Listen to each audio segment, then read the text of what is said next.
देहरादून उत्तराखंड की बुलेटिन की शुरुआत करेंगे। देहरादून से खबर है जहां उत्तराखंड में प्रस्तावित प्रधानमंत्री दौरे को लेकर राजनीतिक बयानबाजी तेज हो गई है। उत्तराखंड क्रांति दल के केंद्रीय प्रवक्ता दीपक रावत ने सरकार पर सवाल खड़े करते हुए कहा कि महंगाई, गैस और तेल की बढ़ती कीमतों से आम जनता, खासकर निम्न वर्ग गंभीर रूप से प्रभावित है और छोटे कारोबारियों पर भी संकट बना हुआ है। उन्होंने कहा कि ऐसे समय में प्रधानमंत्री का दौरा प्राथमिकता यहां पर नहीं देनी चाहिए। साथ ही उन्होंने आरोप लगाया कि भारतीय जनता पार्टी की समस्याओं के बचाव चुनावी सोच के साथ काम कर रही है और पहले आम लोगों की परेशानियों का समाधान यहां पर उनको करना चाहिए।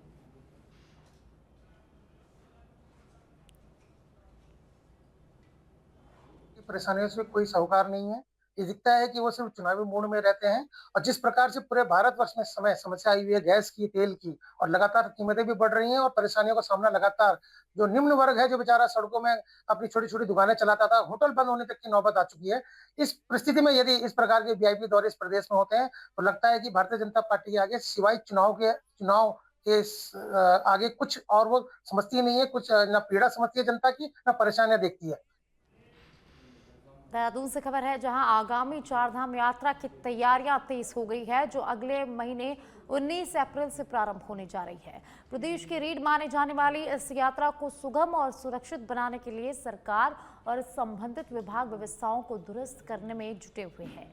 पिछले वर्ष आई दैविक आपदाओं के कारण भूस्खलन से कई सड़कों की स्थिति यहां पर खराब हो गई थी, जिनमें यात्रा मार्ग से जुड़ी सड़कें भी शामिल हैं। इसी को ध्यान में रखते हुए उत्तराखंड पीडब्ल्यूडी विभाग द्वारा सड़कों की मरम्मत और सुधार का कार्य लगातार किया जा रहा है। विभाग के सचिव पंकज पांडे ने बताया कि मुख्यमंत्री पुष्कर सिंह धामी के निर्देश पर यात्रा शुरू होने से पहले सभी मार्गों को दुरुस्त करने के लिए समीक्षा बैठक की गई है। उन्होंने कहा कि श्रद्धालुओं को बेहतर सुविधा और सुरक्षित आरामदायक सफर प्रदान करने के लिए विभाग पूरी प्रतिबद्धता के साथ काम कर रहा है और यात्रा मार्गों पर किसी भी प्रकार की समस्या को दूर किया जाएगा। तो देहरादून से खबर है जहां चारधाम की यात्रा शुरू होने वाली है और इसी को लेकर तैयारियां तेज हो गई है। आपको बता दें कि 19 अप्रैल से यहां पर यात्रा की शुरुआत होगी और श्रद्धालुओं को बेहतर सुविधा देने के लिए काम यहां पर तेज हो गया, तैयारियां तेज कर दी गई है। यात्रा मार्गों की सड़कों को दुरुस्त करने में पीडब्ल्यूडी विभाग पूरी तरह से काम कर रहा है। मुख्यमंत्री पुष्कर सिंह धामी के निर्देश पर काम में तेजी यहां पर हो रही है। श्रद्धालुओं को बेहतर सुविधा देने का लक्ष्य रखा गया है। 19 अप्रैल से चारधाम की यात्रा शुरू होगी और चारधाम की यात्रा को लेकर यात्रा मार्गों पर तैयारियां तेज हो गई है, सड़कों को दुरुस्त किया जा रहा है। मुख्यमंत्री पुष्कर सिंह धामी के निर्देश पर कार्य तेज कर दिए गए हैं। तो आपको बता दें कि मुख्यमंत्री पुष्कर सिंह धामी ने कार्यों को लेकर समीक्षा बैठक की ली थी और इसी में सभी अधिकारियों को निर्देश दिए गए थे। तो श्रद्धालुओं की सुविधा को ध्यान में रखते हुए सभी जो कार्य हैं वो तेजी से किए जा रहे हैं। 19 अप्रैल से चारधाम की यात्रा की शुरुआत होने वाली है और सभी विभाग के अधिकारियों को सख्त निर्देश दे दिए गए हैं और सभी विभाग तैयारियां यहां पर करने में जुटे हुए हैं। देखिए, चारधाम यात्रा अप्रैल के तीसरे हफ्ते में शुरू हो रही है। उसके लिए हम लोग बैठक कर चुके हैं 2 बार और मैं खुद गंगोत्री के रूट पे जाके आया हूँ अभी और हमारे अपर सचिव बद्रीनाथ धाम, केदारनाथ धाम के रूट पे आए हैं। तो इसमें रोड में निश्चित रूप से अभी भी कुछ समस्याएं बची हुई हैं, क्योंकि अभी जब विधानसभा सत्र था तो बहुत सारे लोग भी गए थे, इस रूट से भी गए थे और हमारी टीम भी गई थी। तो उन्होंने भी ये बताया कि कुछ जगहों पे अभी भी प्रॉब्लम्स हैं। जो लास्ट ईयर जहाँ पे मेजर लैंडस्लाइड आए थे वहाँ पे भी थोड़े प्रॉब्लम चल रहे हैं अभी। तो उसको लेके निर्देश दिए गए हैं और कल मैं इसकी फिर से एक बार समीक्षा कर रहा हूँ, क्योंकि माननीय मुख्यमंत्री जी के निर्देश हैं कि यात्रा से पहले पूरा रोड सही होना चाहिए। तो किसी भी तरह की कोई दिक्कत है तो उसको हैंडल किया जाएगा और रोड जो भी बाहर से यात्री आ रहे हैं उनको बढ़िया मिले, आरामदायक सफ़र रहे, उसके लिए हम लोग पूरी तरह से तैयार हैं। जो भी कमी मिली है अभी तक हमको, इसको हम लोग अगले 1 महीने के अंदर पूरा करेंगे। और अब खबर चंपावत के कठीमा से है, जहां कठीमा में जन सरोकार से जुड़ी खबर दिखाना अब जोखिम भरा होता नजर आ रहा है। चकरपुर में एलपीजी गैस की किल्लत को उजागर करने पर वरिष्ठ पत्रकार दीपक फुलेरा के खिलाफ पुलिस ने बीएनएस के तहत मुकदमा दर्ज कर लिया है, जिससे प्रदेश भर के पत्रकारों में भारी आक्रोश फैल गया है। बताया जा रहा है कि पत्रकार ने क्षेत्र में गैस संकट और लंबी कतारों में खड़े उपभोक्ताओं की जमीनी हकीकत सामने रखी थी। आरोप यह भी है कि खबर से नाराज एक स्थानीय भारतीय जनता पार्टी की शिकायत पर बिना प्रारंभिक जांच की कार्रवाई की गई। मामले की पुष्टि अजय गणपति ने की है। इस कार्रवाई को पत्रकारों ने लोकतंत्र के चौथे स्तंभ पर सीधा प्रहार बताया है। तो वहीं दीपक फुलेरा ने साफ कहा कि वे जनहित की खबरों से पीछे नहीं हटेंगे और सच दिखाना जारी रखेंगे। इसी बीच नेशनलिस्ट यूनियन ऑफ जर्नलिस्ट ने मुख्यमंत्री और डीजीपी को पत्र भेजकर मुकदमा निरस्त करने, जिम्मेदार अधिकारियों पर कार्रवाई करने और भविष्य में पत्रकारों के मामलों में निष्पक्ष जांच सुनिश्चित करने की यहां पर मांग की है। संगठन ने चेतावनी दी कि यदि न्याय नहीं मिला तो प्रदेश भर में लोकतांत्रिक आंदोलन किया जाएगा। खटीमा में से खबर है, जहां एक पत्रकार पर मुकदमा दर्ज कर लिया गया है। एलपीजी संकट की खबरें दिखाना पत्रकार पर भारी पड़ गया है। पुलिस ने बीएनएस की धारा में पत्रकार पर केस दर्ज कर लिया है।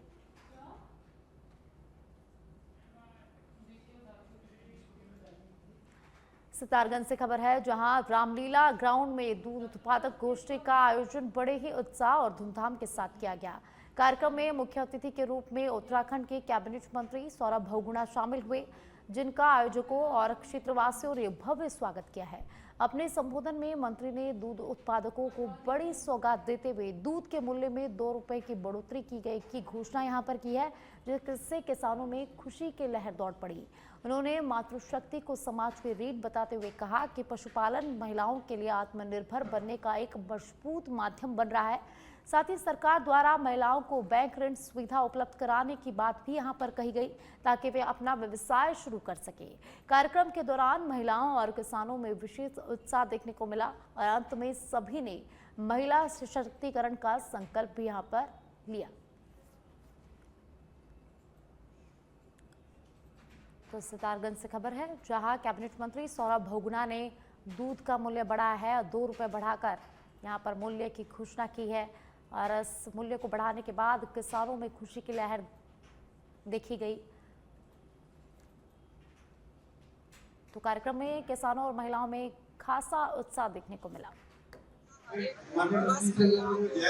सेलिब्रेट करना चाहिए। महिलाओं का योगदान घरों में ही नहीं, के लिए भी बहुत अच्छा लगा। भारतीय जनता पार्टी जितनी भी महिलाओं की योजनाएं हैं उनके बारे में जानकारी हमने अपने बहनों को दी यहाँ पर, और उसके लिए इसको भी बनाने में सबसे बड़ा योगदान किसी का है, जो हमारी मातृ शक्ति का रहा है, उनका बलिदान रहा है, उनका त्याग रहा है। मैं उन सबको नमन करता हूँ। और जैसे मैंने अभी बताया पुष्कर सिंह धामी जी के नेतृत्व में हमने कोशिश करी है कि मातृ शक्ति को आगे बढ़ाया जा सके, उनका सशक्त बनाया जा सके, चाहे वो सबसे सरकारी नौकरियों में उत्तराखंड सरकार में केंद्र में 33% का आरक्षण पारित किया गया है। एमपी और एमएलए में मातृ शक्ति को लाने के लिए। देहरादून से खबर है, जहां आगामी चारधाम यात्रा को सुव्यवस्थित और सुरक्षित बनाने के लिए परिवहन विभाग ने तैयारियां तेज कर दी है। यात्रा पर जाने वाले सभी व्यावसायिक सवारी वाहनों जैसे टैक्सी, बस और ट्रैवलर के लिए ग्रीन कार्ड बनवाना अनिवार्य कर दिया गया है। बिना ग्रीन कार्ड के इन वाहनों को यात्रा मार्ग पर एंट्री नहीं मिलेगी। यह green card online portal greencard.uk.government के माध्यम से बनाया जाएगा, जहां आवेदन के दौरान वाहन की फिटनेस, टैक्स और अन्य जरूरी दस्तावेजों का सत्यापन भी किया जाएगा। और इसके साथ ही हर ट्रिप के लिए ट्रिप कार्ड भी अनिवार्य होगा, जिससे यात्रा के दौरान वाहनों की गतिविधियों पर नजर रखी जा सके और यात्रियों की सुरक्षा सुनिश्चित की जा सके।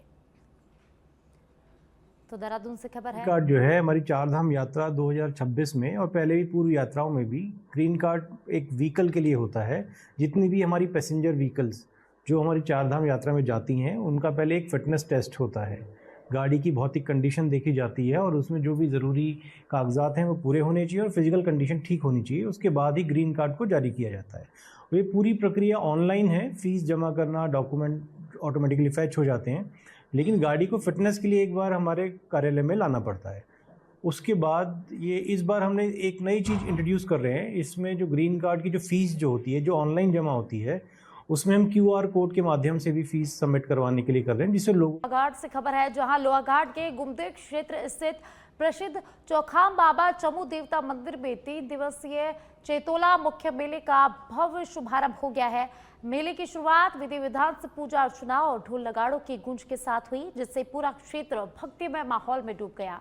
इस दौरान भास्कर पांडे और अनुराग पांडे द्वारा धार्मिक अनुष्ठान संपन्न कराए गए, जबकि पुरोहित शंकर दत्त पांडे ने मंत्रोच्चार के साथ यहां पर पूजा करवाई। मेला समिति अध्यक्ष खुशाल सिंह धोनी ने बताया कि पहले ही दिन कई गांवों से पहुंचे जत्थों ने जय चोमू देवता के जयकारों से माहौल को गुंजायमान कर दिया। परंपरा के अनुसार श्रद्धालुओं ने मंदिर की परिक्रमा की और शाम को चोमू देवता के खाली डोले को मडगांव ले जाकर जागरण और भजन कीर्तन का आयोजन किया गया। शनिवार को मडगांव से आने वाला चोमू देवता का भव्य डोला मेले का मुख्य आकर्षण रहा और रहने वाला है, जिसे देखने के लिए बड़ी संख्या में श्रद्धालुओं के उमड़ने की संभावना है। क्षेत्र के विभिन्न गांवों के साथ साथ चंपावत और अन्य स्थानों से श्रद्धालु लगातार पहुंच रहे हैं और पूजा अर्चना कर सुख समृद्धि की यहां पर कामना कर रहे हैं। मेले को लेकर क्षेत्र में खासा उत्साह नजर आ रहा है। वहीं शांति व्यवस्था बनाए रखने के लिए पुलिस और SSB के जवान यहां पर तैनात किए गए हैं। और आप देहरादून से खबर है, जहां देहरादून के रानी पोखरी के लिस्ट्राबाद क्षेत्र में प्रस्तावित नेशनल लॉ यूनिवर्सिटी को लेकर सियासत तेज हो गई है। मुख्यमंत्री पुष्कर सिंह धामी ने आंदोलन को रणनीतिक से प्रेरित बताते हुए कहा कि सरकार का फोकस केवल विकास कार्यों पर है और विश्वविद्यालय की स्थापना प्राथमिकताओं में शामिल है। डोईवाला विधायक ब्रजभूषण गेरोला ने भी भरोसा दिलाया कि सरकार इस दिशा में सकारात्मक कदम उठाएगी। वहीं कांग्रेस की तरफ से प्रदेश प्रवक्ता सुजाता पोल ने आरोप लगाया कि यह पूर्व मुख्यमंत्री त्रिवेंद्र सिंह रावत का ड्रीम प्रोजेक्ट था, जिसे धामी सरकार पूरा नहीं करना चाहती और जन आंदोलन जारी है। अब सरकार के सामने चुनौती यह है कि अगर विश्वविद्यालय नहीं बनता तो उस पर पूर्ववर्ती सरकार के खिलाफ रहने के आरोप लग सकते हैं और इसे कैसे हल करती है ये देखना होगा। यहाँ पर हमारे विधायक जी ने कल मुझे अवगत कराया था कि कहीं पर भी जैसे यहाँ पर हमारे जो टेहरी विस्थापित हैं, जो बांध विस्थापित हैं, सभी लोग हैं और उनकी भी प्राथमिकताएं हैं, लेकिन विश्वविद्यालय बनना चाहिए, वो हमारी प्राथमिकता में हमारी सरकार ने पहले से तय किया हुआ है। तो उस दिशा में हम लोग ठोस कदम उठाएंगे। हम लोग कोई फैब्रिकेटेड बातें नहीं करते हैं, केवल जो है थोड़ी देर के लिए जो है केवल सस्ती लोकप्रियता पाने के लिए, कुछ समय के लिए हम कोई काम नहीं करने वाले हैं। हम ठोस काम करेंगे और माननीय विधायक जी ने उसको आश्वस्त किया है। बिल्कुल हम लोग उसका अच्छा निश्चित तौर पर कल आप सब लोगों ने देखा कि जब वहाँ पर मैं भी मौके पे गया था, वहाँ पर कुछ लोग हमारे थे, वहाँ पर आंदोलन कर रहे थे, तो हमने भी उन्हें कहा था, आश्वासन किया था कि देखिए हमारी लॉ यूनिवर्सिटी जो हमारी है 2019 में, जिसका तत्कालीन मुख्यमंत्री आदरणीय त्रिवेंद्र जी ने जिसका भूमि पूजन किया है और इसका शासनादेश भी हुआ है और कैबिनेट से इसका हुआ था, तो इस पे हम कहीं ना कहीं सकारात्मक हम इसका वो निकालेंगे। और ये निश्चित तो ये भी मैं समझता हूँ कि हमारे जो सौंग बांध से विस्थापित। और अब खबर दिनेशपुर से है, जहां बसंती पूजा का पावन उत्सव दर्पण विसर्जन के साथ विधिवत रूप से संपन्न हो गया है। इस अवसर पर पूरे क्षेत्र में भक्ति और श्रद्धा का माहौल देखने को मिला, जहां श्रद्धालुओं ने मां दुर्गा को भावभीनी विदाई दी है। दर्पण विसर्जन के बाद मंदिर परिसर में महिलाओं ने पारंपरिक रीति रिवाजों के साथ सिंदूर खेला के रस्म यहां पर निभाई। इस दौरान महिलाओं ने एक दूसरे को सिंदूर लगाकर अपने पतियों की दीर्घायु और परिवार की सुख समृद्धि की कामना की। पूरे आयोजन में आस्था, परंपरा और उत्साह की अनूठी झलक यहां पर देखने को मिली। आज दशमी था, 5 दिन हमने पूजा किया, दुर्गा पूजा, और आज जाके दशमी के दिन समापन है, विजयदशमी के दिन। तो आज सब महिलाएं एक साथ इकट्ठा होके एक दूसरे को सिंदूर लगाते हैं। उसमें माता जाते जाते आशीर्वाद देके जाती है कि सबका सुहाग बना रहे, सबका बच्चे अच्छे रहे, सुख शांति बने रहे। तो माता हम सबको आशीर्वाद देके जाती है। आज विजयदशमी है, आज विजयदशमी खत्म हो गए। आज हम सिंदूर खेल रहे हैं पति के आयु के लिए, लंबे आयु के लिए। सब महिला लोग हैं यहाँ पे। 10 दिन से पूजा हो रही है यहाँ पे, भंडारा भी हुआ, सबने प्रसाद लिया। हम 1 महीने से सब कलेक्शन कर रहे हैं पैसे इधर जाके सब